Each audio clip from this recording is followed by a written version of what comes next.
Thank you very much. Sorry about this. So I guess you're seeing them now, right? Yes. Okay, perfect. Thank you very much. Yeah, hello everyone. My name is Chiara. I'm from the Technical University of Munich. Sorry again about this technical problem. I'm really happy to be able to present my project here with you. This is a research project in collaboration with great colleagues, Severin Engelmann and Jens Grossklags, both from the Technical University of Munich, Orestis Papakyriakopoulos of Princeton University, now at Sony AI, and Michel Hohendanner at the Munich University of Applied Sciences. In our research, we study how two populations, AI competent individuals and lay people, ethically evaluate facial analysis AI. So facial analysis AI is a prominent and highly controversial facial processing technology which classifies facial characteristics from a portrait image or a video. And these characteristics include, for example, demographics such as gender or physical traits. Moreover, there are lots of AI tools that claim to classify personality or character traits, for example, friendliness, intelligence, and also emotion expression from facial features. Likewise, there is a large body of research papers that has claimed to successfully infer, for example, political orientation and also personality profiles and latent traits such as trustworthiness from portrait images. The rationale is that because humans can make such inferences, AI can and should make them too. On the other side, there is a plethora of scholars that have raised ethical concerns regarding the development of such facial analysis AI. In particular, some are arguing that facial analysis is an automated version of physiognomy, the pseudoscience, often inferring character traits from facial appearance. And we also see legislative attempts seeking to ban certain facial processing technologies. Despite these criticisms, we observe a continuous publication of papers that claim facial analysis AI is viable, as well as a continuous release of software tools for analysis AI, facial analysis AI. So our paper asks who can and should participate in this discourse of permissible and impermissible facial AI inferences. So AI experts currently seem to have free rein over the meaning that their datasets should be attributed with. And we believe as the impact of AI inference making on societies increases, so does the responsibility of those who develop AI systems. And therefore, a special focus must be placed on exploring the perspectives of a diverse group of people, so those that are potentially driving the implementation of computer vision AI, and on the other side, those that are subjected to its inference making. And to add to this debate on the ethics of facial analysis AI, we specifically ask, do individuals with AI competence and lay people ethically evaluate AI inference making from faces differently? So to study this question, we first developed an instrument to measure AI knowledge. The most measures found in literature are self-reported. Some studies use proxies such as numeracy skills, and others recruit specific populations such as students majoring in AI. So for a better understanding of our participants' AI knowledge, we developed a quiz as a more objective instrument compared to self-reported measures. And this AI quiz then became part of our survey.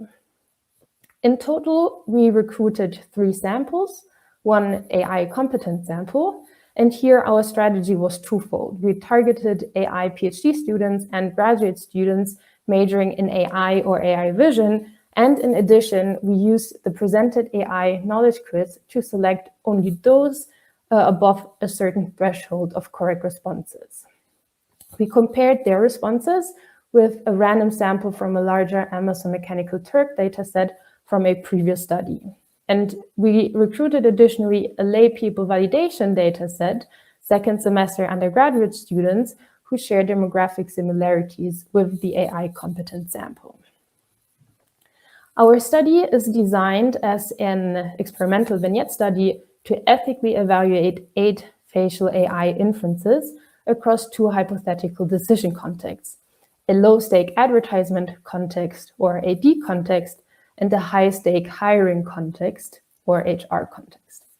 So first, participants were randomly assigned to one of these 2 decision contexts. Participants were told that a company deployed computer vision AI to make a variety of judgments, so either about a social media user or a job applicant based on a profile picture.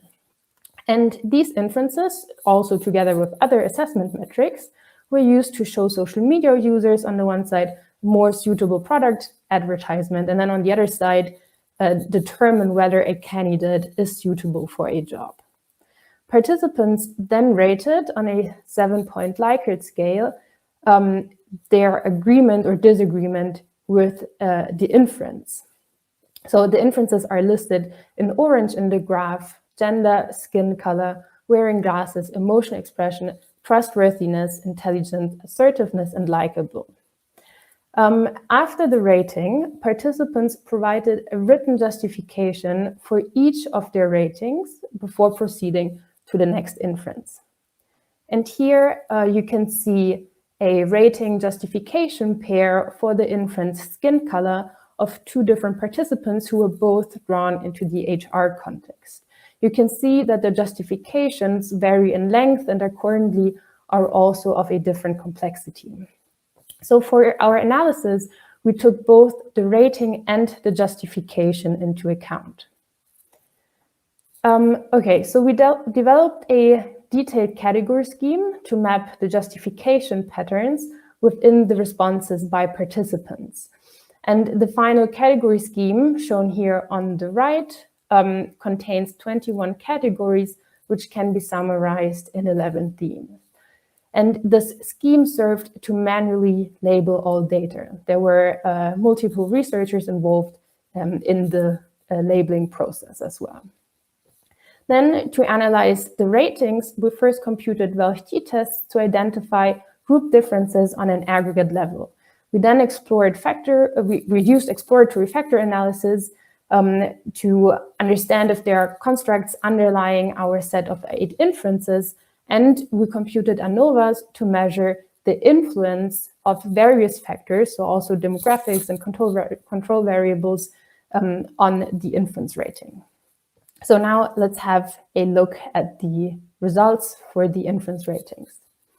So comparing the ratings, we find that participants in all samples gave similar agreement-disagreement ratings to the inferences. And we came to this conclusion via 2 methods. So first, none of the Velch-T tests showed significant group differences. And then second, also the exploratory factor analysis produced a same structure of factor loadings for all 3 samples. So here first, in yellow, the inferences gender, emotion expression, wearing glasses, and skin color, they all loaded on one factor, which we termed social constructs and features. And the inferences here in orange, intelligent, trustworthy, assertive, likable, they loaded on another factor, which we termed character and personality traits. And again, this shows that participants in all samples gave similar agreement-disagreement ratings to each of the inferences.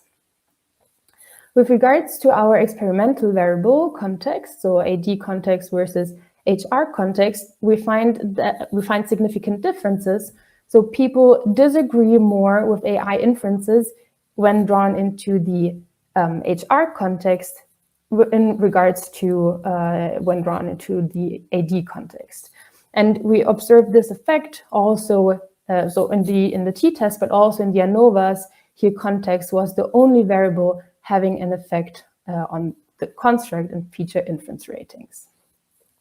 So the effect on the context was also visible looking at participants' justification. So here in the sample plot and the extract in the plot on the bottom right, you can see a big difference between themes of relevance in orange and of irrelevance in red.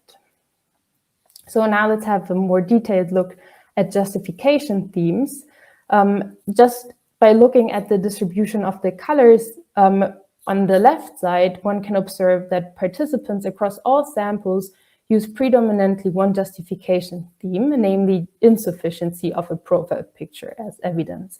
And on the right part, construct and feature inferences, the colored bars are more evenly spread. So participants across all samples use a greater variety of justification themes to justify their ratings. And to give you another perspective on the data, if we gray out agreeing comments, we can see that participants are especially critical of personality and character trait inferences.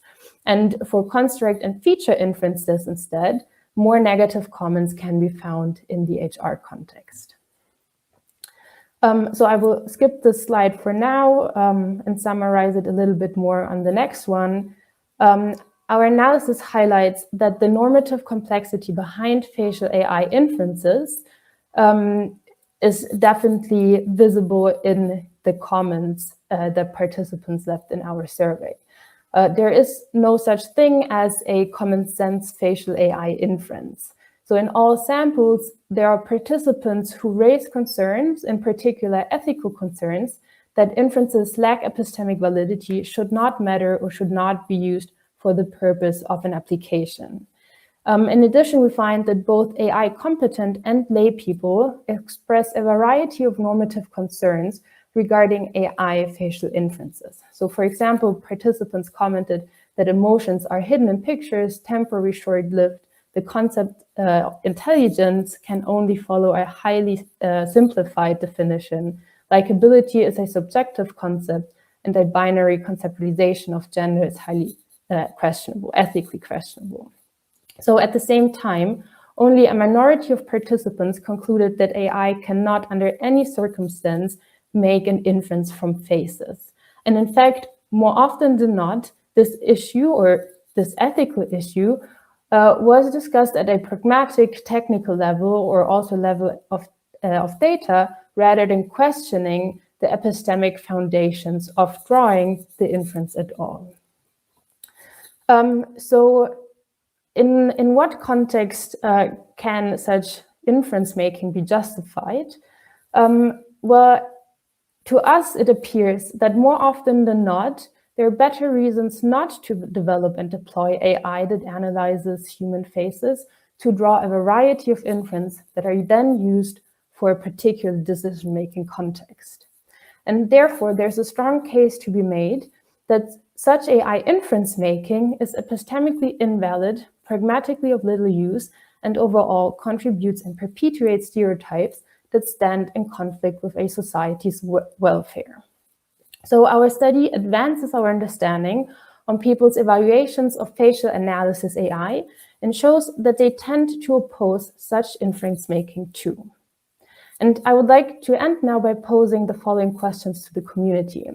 So how could a justifiable ethical framework for facial analysis or facial inference making look like? What standards would would a satisfactory justification fulfill? And to start with, our suggestion would be that given that we deal with visual inferences, these inferences should first achieve a reasonable epistemic validity, and this validity should be supported by scientific agreement over the quality of evidence.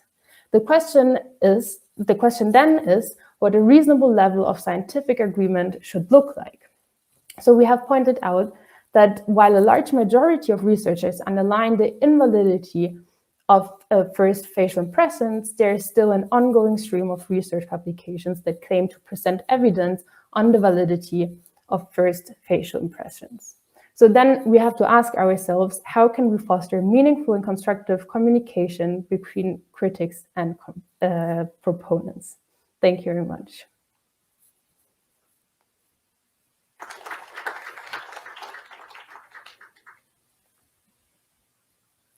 All right.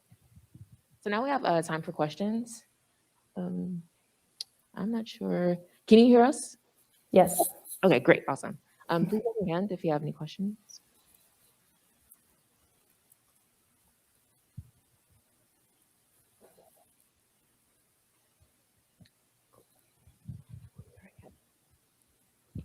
Hi, thank you for your talk. What do you think would be some of the epistemic main features that we should take in consideration? You mean take into consideration which inferences are permissible? Yeah, kind of, please. So I think this really depends on the context, like on the specific situation. I mean, in our research, in this specific research and the research that we have published earlier this year, we find that that people disagree with these facial inferences, kind of despite the context. So, for example, trustworthiness, intelligence, assertiveness, likable, these were people disagreed with these inferences despite the context, really. And then for the advertisement context, which is the low stake context rather, some participants said, well, it kind of makes sense to use this. It could be useful for the specific context. So in that sense, I think it's difficult to say which epistemic factors we could consider, because these are really context dependent.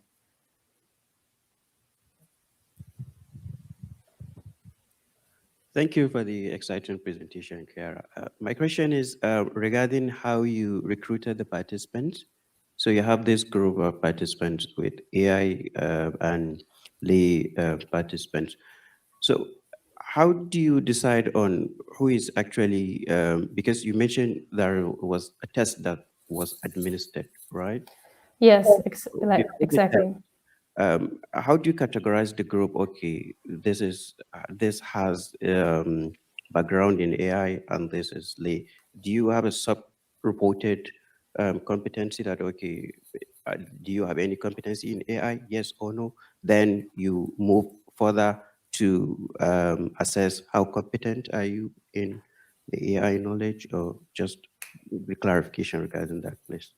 Yes, thank you for that question. So for the AI competence sample, we specifically targeted PhD students like in the research field of AI, and also graduate students in the field of AI or AI vision specifically.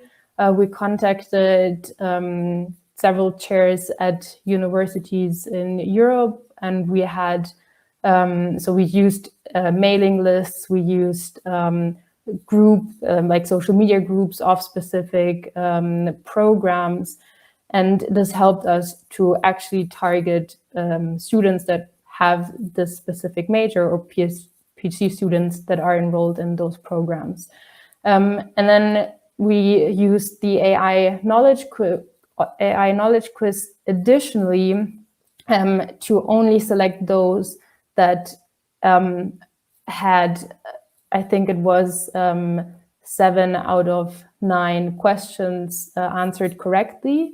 And the AI knowledge quiz has a set of basic AI questions, and then a set of questions that are specific, that are focused on AI vision. So we try to have a mix here to cover, like also the relevant AI knowledge for our application case specifically. Thank you. So thank you so much, everyone, for attending this session. Can we have one last round of applause for our presenters?